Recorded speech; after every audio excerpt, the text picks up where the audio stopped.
Hey, good morning, everybody. This is John Phillips with John Phillips Plumbing.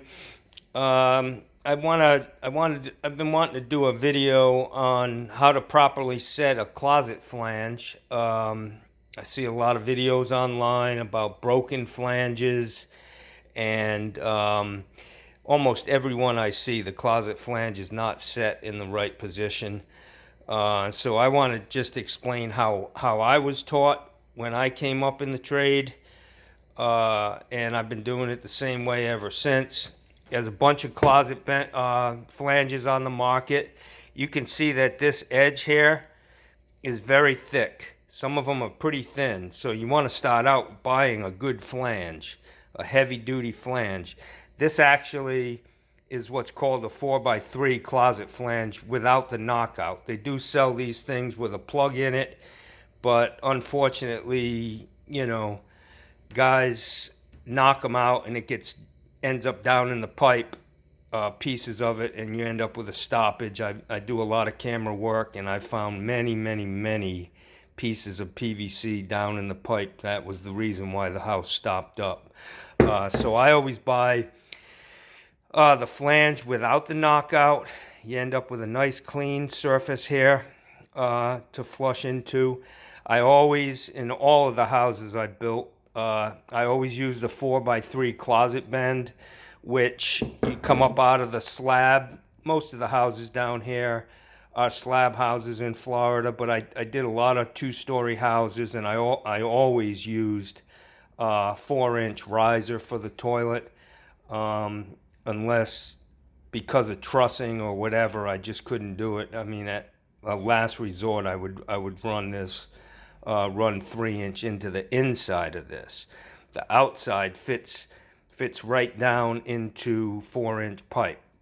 So a standard rough in on a toilet is 12 inches. That's a standard toilet. If you make a mistake, you can buy a 10-inch rough. Sometimes, depending on the manufacturer, it could be the bowl is different or the tank. You can also buy a 14-inch rough. I used to stock both of them in case I ran into a situation where something just wasn't right. I try to stay away from using offset flanges only as a last resort. But anyways, back to this closet flange. If you look at it, right, a lot of guys, they set them, and this will be where they set the line so that you have some play. Well, the strongest part, that's actually the weakest part of this flange, out in the middle between these two screw holes. So I was taught when I came up, I'm going to use this desk cover that I have, and I'm going to use just 13 as the number. So if I measured off of this wall, 13 inches was the center of the pipe coming up out of the floor. I'd put a mark on the floor with a marker at 13 inches. And then I'd spin this, and if you look down here, this is 13 inches right here. So that's where I want to line up these marks. And what that's going to do is it's going to put this closet bolt as close to this screw as possible. And that's actually the strongest part of this flange right here. Also, I want to talk about, so, don't be setting them so that, you have room to play. I've never had a toilet where the bolt holes were off. So you want to make sure you're getting this thing set right, and it'll eliminate broken flanges, and, setting the flange correctly in conjunction with using closet shims so that you don't have to use a pipe wrench to tighten the toilet down to try to get a rock out of it,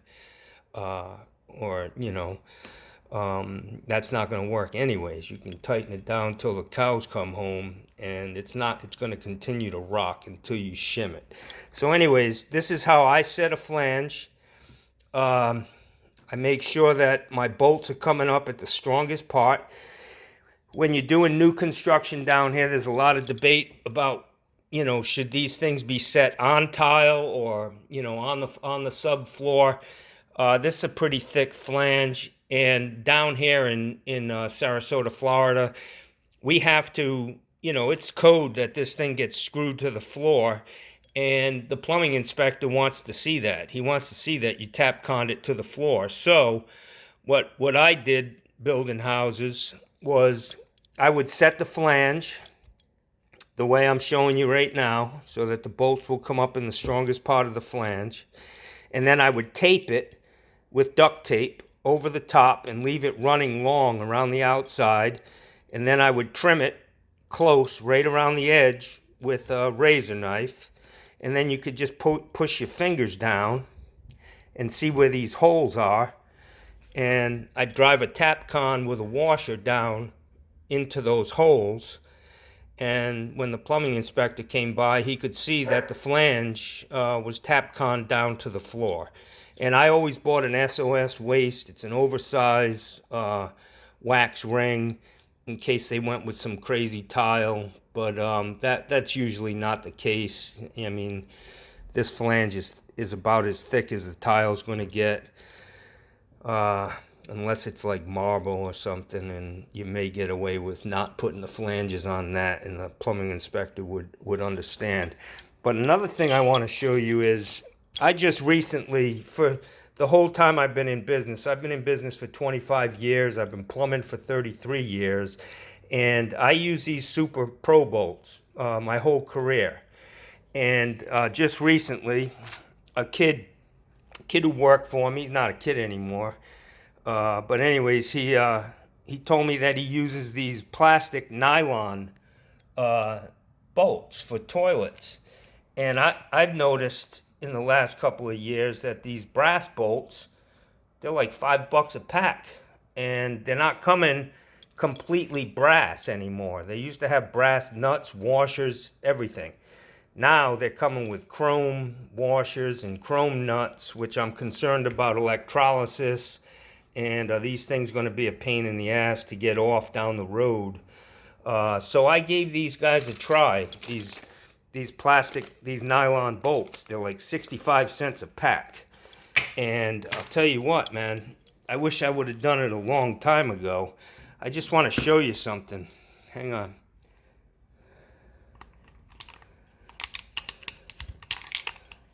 I want to show you how this...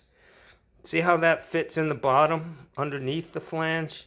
It's a nice tight fit. And then on the top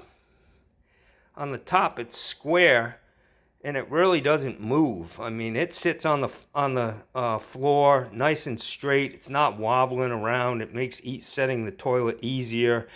And I can tell you, cutting a brass bolt with a nice sharp mini hacksaw blade, that's fine, but you got to put a lot of pressure on them to cut them, a lot of strokes, to cut the damn brass bolt. These guys, literally, you cut it in like less than 2 seconds. So I tighten them down. I make sure I shim the toilet. And then before I throw the caps on, I might snug them up just a little bit more. But the main thing is to caulk the toilet in so that is actually what's holding the toilet down. I don't know if, you've pulled toilets that have had caulking or DAP holding them down, and it's tough. You can unscrew the bolts, take the nuts and caps off and all that, and the DAP is what's holding the toilet in.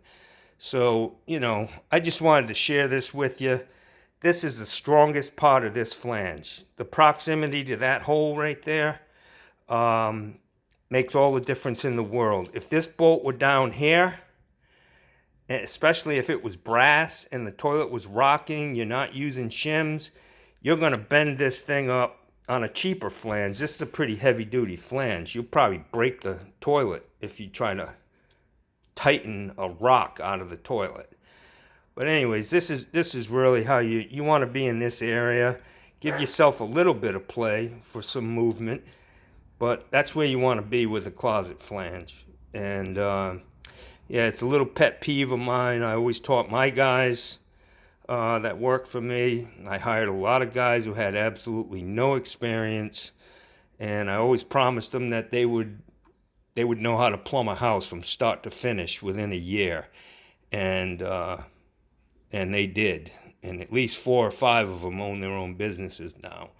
So I'm pretty proud of those guys. And this is just one of the things that I was taught. I'm basically just passing the torch, and you know, do what you think is best. But this is how I do it, and I haven't had any problems. So anyways, this is John Phillips with John Phillips Plumbing. If you like this video, hit the thumbs up, share it, subscribe, leave a comment. Yeah, I look forward to it. So anyways, have a great day. Bye-bye.